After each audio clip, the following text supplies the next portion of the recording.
कालच्या व्हिडिओमध्ये खूपशा ताईंनी मला अरबीच्या भाजीची रेसिपी शेअर केली होती. त्याच्यामुळे तुम्हा सर्वांचे अगदी मनापासून आभार मानते आणि त्याच पद्धतीने इथे आता मी आहे ना अरबीची भाजी केलेली आहे. थोडंसं फक्त माझ्या पण 1-2 पदार्थ ना मी याच्यामध्ये ॲड केलेले आहेत आणि म्हणजे भात आणि अरबीची भाजी असंच फक्त रात्रीच्या जेवणामध्ये बनवलं होतं. तर कुणाल आणि कुणालचे बाबा आता बाहेर गेलेले आहेत. वाघ्याशिवर आपले झोपलेले आहेत. आत्ता मी भाजी बघा शिजत घातली ना, त्यांना आवडते की नाही याबद्दल माझ्या मनामध्ये असं जरा शंका वाटते. बघू आता काय म्हणतात ते.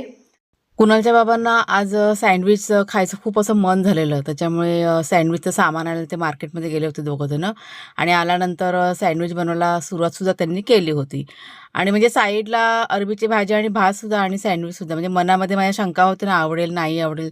त्याच्यामुळे म्हटलं सँडविच बनवतात तर म्हटलं चांगली गोष्ट आहे. तरी ते वाघ्याला ना खाऊ हवा होता. त्याच्यामुळे तो माझ्याशी थोडंसं जरा लगट करत होता. आणि हे बघा इथे आता सँडविच बनवायला त्यांनी सुरुवात केलेली आहे. टोस्ट सँडविच त्यांनी बनवलं होतं. सँडविच त्यांना खूप खूप आवडतं आणि जवळ-जवळ महिना, दीड महिन्यानंतर ते सँडविच खात होते. त्यामुळे खुश होते. अरबीची भाजी छान झाली होती पण त्यांनी की नाही अजिबात खाल्ली नाही.